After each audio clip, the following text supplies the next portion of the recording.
യുദ്ധക്കപ്പലുകളായ INS സൂറത്ത്, INS Nilgiri, മുങ്ങിക്കപ്പൽ, INS Vagsheer എന്നിവ പ്രധാനമന്ത്രി രാജ്യത്തിന് സമർപ്പിച്ചു. ഇന്ത്യ ഒരു പ്രധാന സമുദ്രശക്തിയായി മാറുകയാണെന്നും ആത്മനിർഭർ ഭാരത് രാജ്യത്തെ ശക്തവും സ്വയം പര്യാപ്തവുമാക്കിയെന്നും പ്രധാനമന്ത്രി.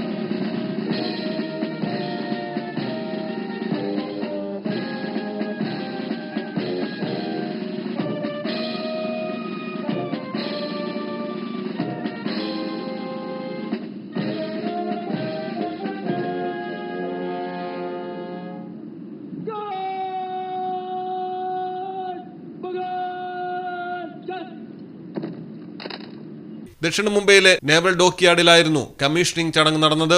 ആദ്യമായാണ് ഡിസ്ട്രോയർ, ഫ്രിഗേറ്റ്, അന്തർവാഹിനി എന്നിവ ഒരുമിച്ച് കമ്മീഷൻ ചെയ്തത്. കഴിഞ്ഞ 10 വർഷത്തിനുള്ളിൽ 33 കപ്പലുകളും 7 അന്തർവാഹിനികളും നാവികസേനയുടെ ഭാഗമായി. ഇന്ത്യയുടെ പ്രതിരോധോൽപാദനം 1.2 ലക്ഷം കോടി രൂപയാണ് കവിഞ്ഞത്. പ്രതിരോധ ഉപകരണങ്ങൾ 100-ലധികം രാജ്യങ്ങളിലേക്ക് കയറ്റുമതി ചെയ്യുന്നതായും പ്രധാനമന്ത്രി പറഞ്ഞു. News desk, Malayalam television.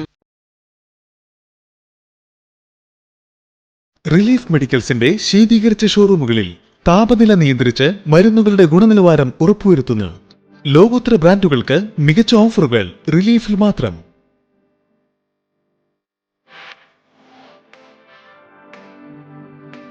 മരുന്നുകൾക്ക് 40% വരെ വിലക്കിഴിവ്. Relief medicals, opposite AVS herbal garden, Changuvetty, Kottakkal.